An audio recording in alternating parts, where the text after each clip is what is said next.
Welcome to ThinkTech on OC16, Hawaii's weekly newscast on things that matter to tech and to Hawaii. I'm Jay Fidell. And I'm Duke Oishi. In our show tonight, we'll cover the dedication ceremony of Forest City's new 1.2 megawatt solar farm at Kapolei. We'll take a tour of the new PV farm, and we'll hear from the developers and officials about how important this is. We saw many VIPs come to attend the dedication from the government and from Hawaii's clean energy industry. The program was well attended and the crowd was impressive. First, we said hello to Scott Paul, the CEO of Hoku Corporation, the solar contractor for the job. Then we walked around the PV farm to take a look at the PV arrays and the way things were set up.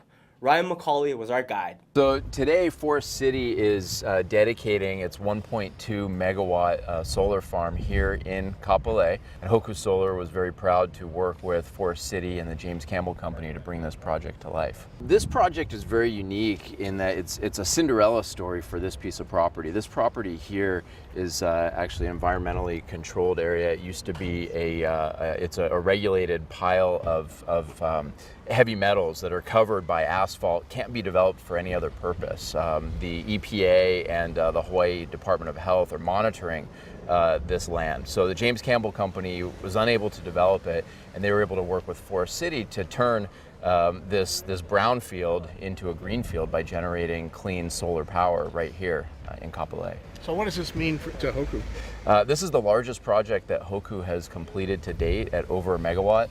We have other projects of this utility scale that we're developing here in Hawaii, not just on Oahu, but on other islands.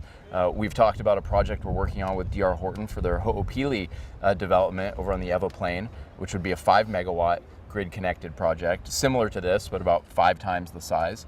We're also looking at projects on the mainland of similar and larger size to expand this utility scale business. This is sort of a special site. This was it was a formerly Hawaiian Western Steel, and at some point they had generated a lot of hazardous waste. So what they ended up doing is once everything sort of came to light, they ended up piling all of that here, and now it's an EPA Department of Health controlled site. And what they were trying to figure out is what they would end up doing with this site. A lot of the initial reports figure it's a giant asphalt cap. Maybe you could use it for parking lots or something, and then certainly the idea in recent times suddenly became PV may be a very viable option of something to develop for here. So we ended up coming up with is working with James Campbell Forest City to develop, pretty much everything that's decently south facing that we could turn into a base for mounting solar panels. So this is almost 1.2 megawatts of DC electric power. You've got a set of inverters just down there. You got 4 inverters, each 250 kilowatts. So it'll peak out at about a megawatt. I'm Ryan, I'm the project manager for this project. Behind me is Aaron Huba, who is project engineer. Ran this project getting through HECO, getting through all the construction issues on it. Santi Santiago, who's director of operation. We are Hoku Solar. Solar. All right. Ask some questions about the panels. Then the formal program began with remarks from the Kahu Samuel Gomes, Race Randle of Forest City, Jennifer Sabas of Senator Inouye's office, Governor Abercrombie, Connie Lau of HEI, parent of HECO and American Savings Bank, David Ray of the James Campbell Company, Scott Paul of Hoku Corporation, and John Wallenstrom of Forest City. Well, welcome everyone. My name is Race Randle from Forest City, and on behalf of Forest City, we'd like to welcome everyone today. What you see behind us is currently the largest solar project on Oahu. Over 4 acres of solar panels, about 4,200 solar panels, engineered to sit on top of this asphalt cap and produce electricity for the next 20 years. This is about 1 megawatt of power, and on a sunny day, that will supply enough power for about 260 homes. Now this thing that sits behind us, a $7 million project, will basically sit here for 20 years, hopefully with very low maintenance, and produce electricity that otherwise would come from those barrels of oil from somewhere else in the world. Hawaii is emerging as a national testbed for alternative energy technologies. And with our isolated island grid, we are also able to test security measures and stabilizing grid technologies.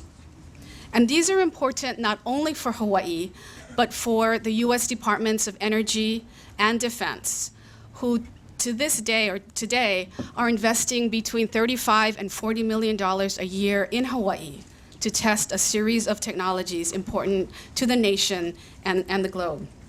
So in many, many ways, Hawaii is leading the way in all that we do. And because of our high energy and electrical costs, we must do that. No excuses, no more blinking. I, for one, am telling you right here today, this is a perfect example and just the latest example of what can happen when you have a united delegation that's able to work with local government and local companies in a profitable partnership. This otherwise would be what is called a brownfield. This is turned into what now we call a bright field. Not just a green field, but a bright field is what this is. And this is going to have benefits 2 decades down the line and longer. So remember, this is a political decision being made here. This just doesn't happen. This is a political decision. This is the result of trying to figure out what's good for our people and how do we put it together and who can help make it happen. And so we're happy and proud to be here with Forest City today. And we're happy to tell you that this is just one of many partnerships that we're going to see sustained and created and initiated in the days, weeks, months, and years to come. Normally, I have the opportunity to speak on behalf of one of our operating companies or the other, either American Savings Bank or Hawaiian Electric Company. But today, I'm especially proud that both of our operating companies have had significant roles in getting this project to fruition. First, American Savings Bank is pleased to have been selected by Forest City, thank you, John, to be the lender on this project and provide the financing. Much of that, which is actually going to be repaid pretty quickly when you get your federal cash grant and also the state solar tax credit. I was kidding Gabe Lee, I think this is one of the shortest loans he's going to have on the books, but we love them anyway. And as lender, we banked on Forest City's experience and reputation, as the governor said, as a first-class real estate developer, but also one with expertise in integrating renewable energy into your developments. While this is American Savings Bank's largest photovoltaic loan to date, we're looking forward to partnering with Forest City and other developers on other renewable energy projects, and have made renewable energy financing a strategic priority for American Savings Bank. And of course, our utility, Hawaiian Electric, is pleased to have entered into a power purchase agreement with Forest City to purchase the renewable energy generated by this 1.18 megawatt project. It will help us reduce Hawaii's dependence on imported oil for electricity, as Jen said, and meet our state's very aggressive clean energy goals. And the contract's long-term price will benefit customers by helping immunize customer bills against the volatile and escalating cost of oil. Solar power, like this utility-scale project, which feeds power into our grid, or projects on customer sites to meet their own needs, is playing an increasingly important role in Hawaii today. PV is the fad of today. Everyone is doing it. Our company, I talked to Connie about this earlier, are still actively looking for sites in this area and partners to provide more of these kinds of projects. Even 3 of us in the office just put PV on our roofs last week. And Hoku, if you're missing a few panels, it's okay. It's, but thanks. But this project is a standout. And Governor, for us, you mentioned this was a political statement. For us, this is a cultural statement. This represents a rebirth of this Aina. For over 100 years, these lands have been under our stewardship, a responsibility we take seriously and responsibly, and on behalf of the descendants of James Campbell, one which we are honored to assume. This piece of ground was misused, as Connie had mentioned, and became a dumping ground for industrial waste, a condition which we found unacceptable. We took this on with the thought that by working on a rather challenged site, we could make a better Hawaii, and we could do it in a way that was respectful of the land, but also of our many partners. We had early partners with our congressional leadership, and at that point in time, it wasn't governor, but it was Congressman Abercrombie, who also was involved early on as we formulated this plan. Senator Inouye, of course, was leading the band, as Governor had said. But that was great, and that involvement has allowed us to work with people like Sandia National Laboratories on this project, but on others. It's allowed us to do a lot of good things, both in terms of creating energy and creating better renewable power, but also in terms of efficiency, which is also very important.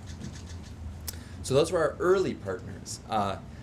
With that experience, with that help, with that understanding that we gained by working carefully with others, by partnering, we came to this site, which had its own history and a long history and a challenged history, as Dave had said. You know, it's been here forever. It will last beyond our lifetimes, and it has had a history that wasn't great. Because of the actions, because we're standing right now on a bunch of largely lead, this was to be static and sit and not do anything.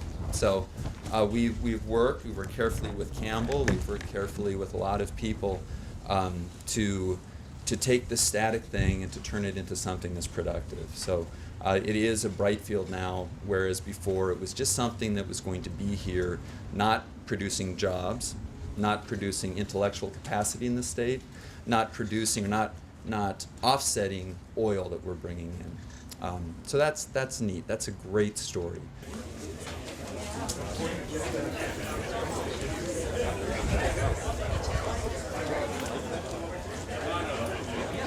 Then we went back across the street to the solar array, had a blessing from the kahu, and turned the power on. Well, right now, the Hoku team has joined our VIPs for the flipping of the switch, and we're going to have Kahu begin the ceremony.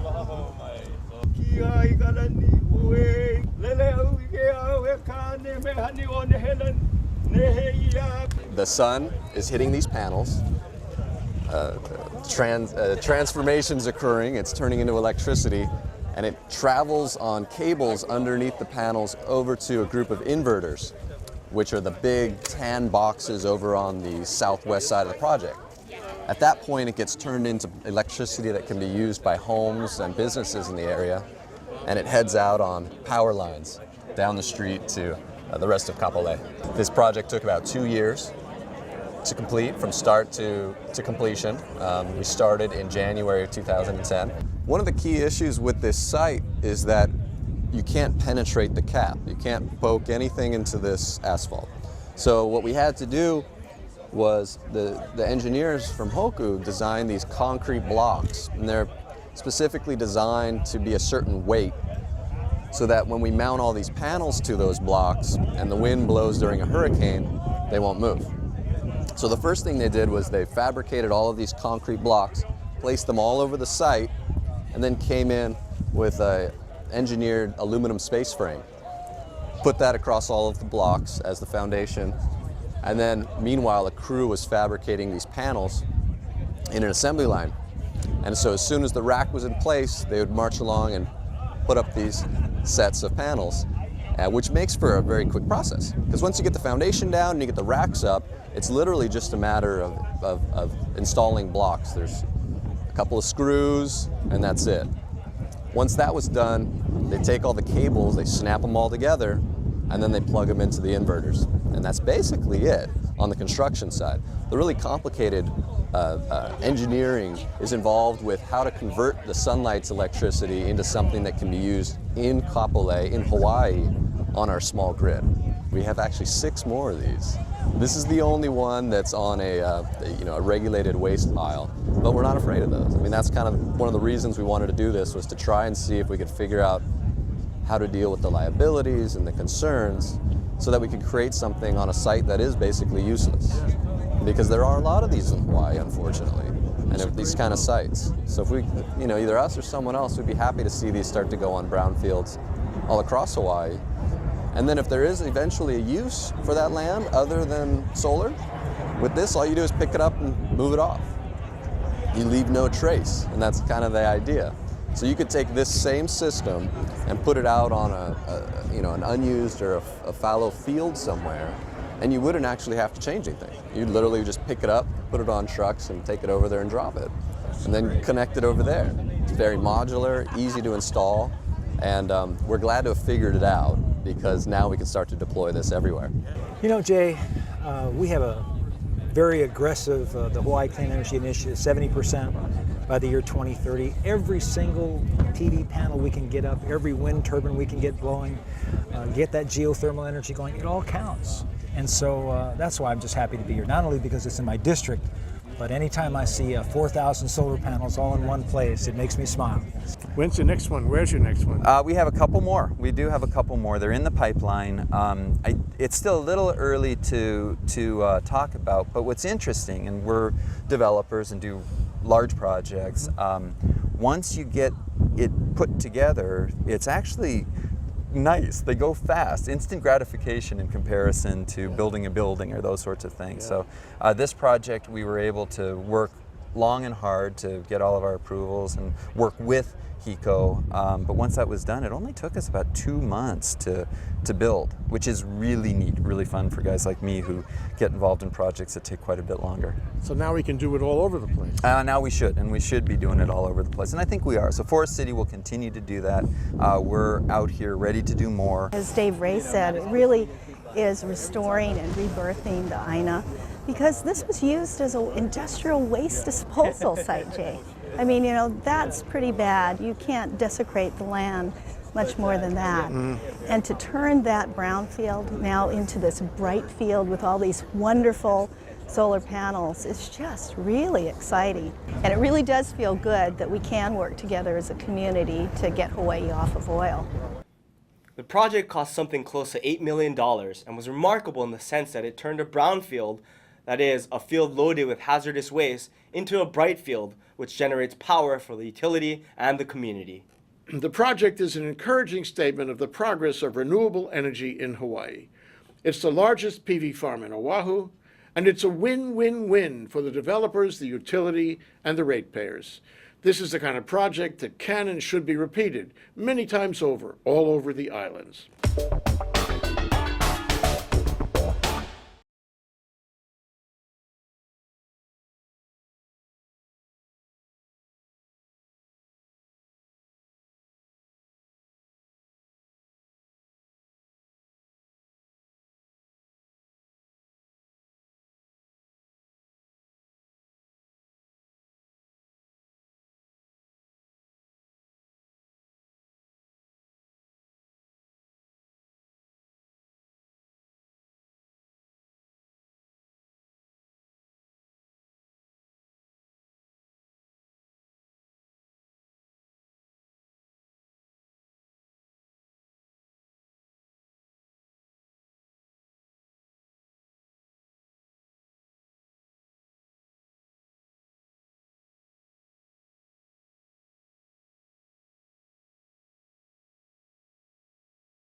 Now for our ThinkTech calendar of events going forward. ThinkTech's 4 to 5 p.m. weekday drive time radio series on KGU 760 AM continues this week, covering business, Asia, tech, energy, arts, and government. Tune in to 760 AM every weekday at 4 p.m. and raise your awareness on ThinkTech Radio. On January 26th, the Hawaii Venture Capital Association and ThinkTech will present the annual Deal of the Year Awards, celebrating the best deals of the year for entrepreneurs in Hawaii. Sign up for these programs on hvca.org. And now, here's Bill Spencer, president of the Hawaii Venture Capital Association, with this week's Spensation. But one of the things that throws a shadow these days on everything is the economy. People, don't know what's going to happen. But maybe the Council of Revenues knows everything. What do you think? Well, if they do, they paint a pretty drear picture, Jay. I mean, it is all about the economy, and I'm always intrigued by how they can really project and pick numbers out of the blue. Clearly, we continue to rely on tourism. They indicate that there's some activity in the renewables sector. But as we know, and as you've portrayed on ThinkTech, that's a challenging area. The margins are slim. And Hawaii already has quite a bit of renewable activity compared to other states. So what about everything else? I mean, as you know, we're having our Deal of the Year award ceremony, January 26th. And we're having a hard time finding a lot of deals. In previous years, maybe 5 or 6 deals. And this year, it's hard to find a lot of deals, having been last year was 2010 where Act 221 was in place. So we're really seeing the effect of that having gone away. I think, of course, we're all concerned about Europe, but look at China now. The rumblings coming out of China are that the real estate, which is the great source of wealth for so many people, has really died off. There's no easy money there like there used to be. They may be going down the same path we went through a few years ago. So I think there's also concern that we're not really ready for Chinese tourism. The shopkeepers speak Japanese, they don't speak Chinese, and that really could be alienating to attract especially those big spenders. Yeah, and there's no Chinese signs in the airport or elsewhere.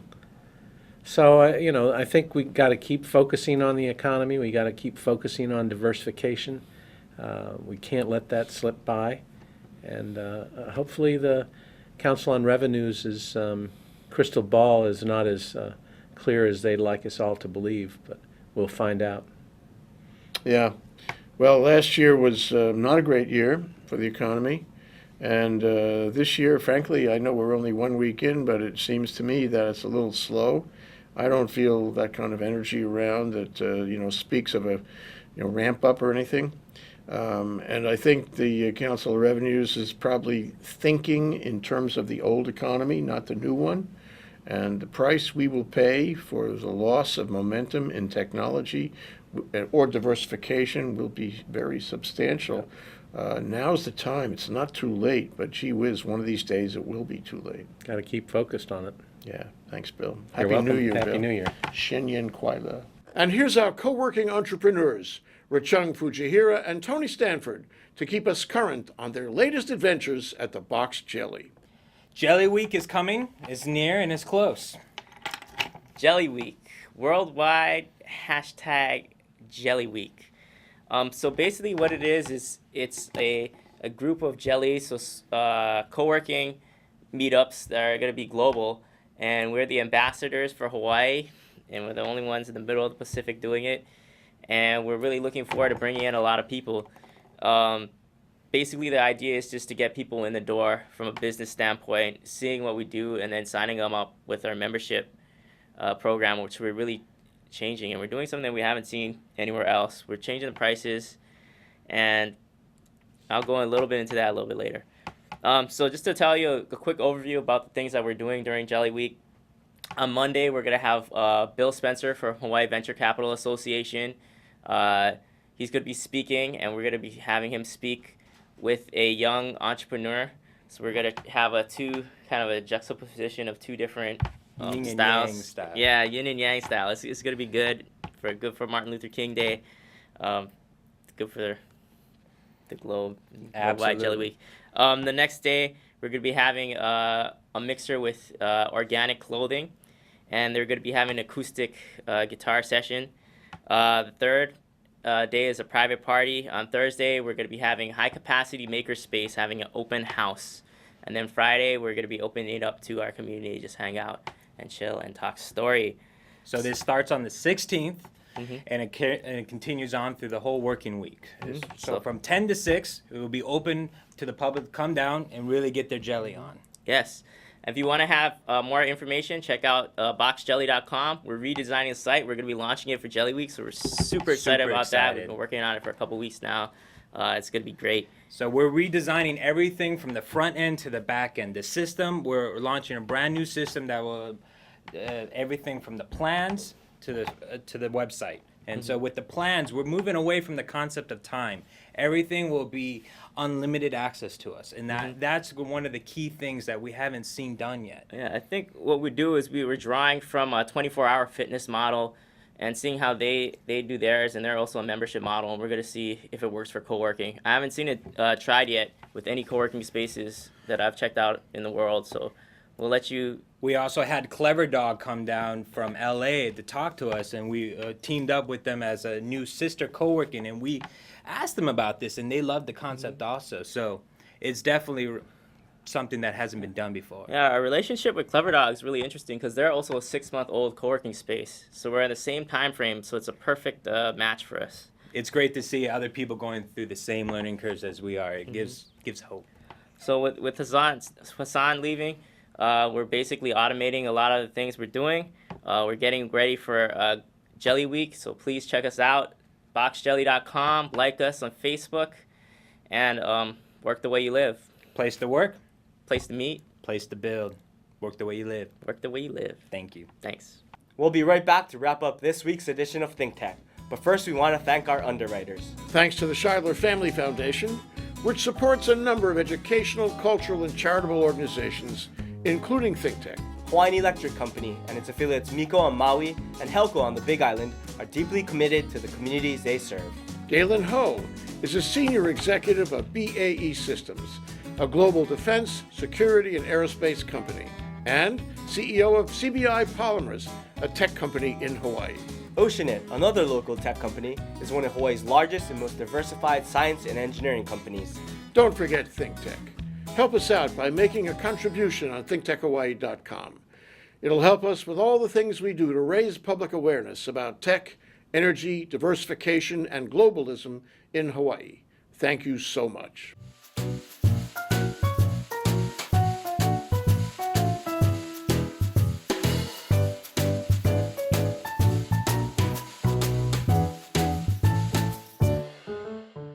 Okay, Duke, that wraps up this week's edition of ThinkTech. Remember, you can watch ThinkTech on OC16 several times every week. Can't get enough of it, just like Duke does. For additional times, check out OC16.tv. You bet, Jay. For lots more ThinkTech videos and for underwriting and sponsorship opportunities on ThinkTech on OC16, visit thinktechhawaii.com.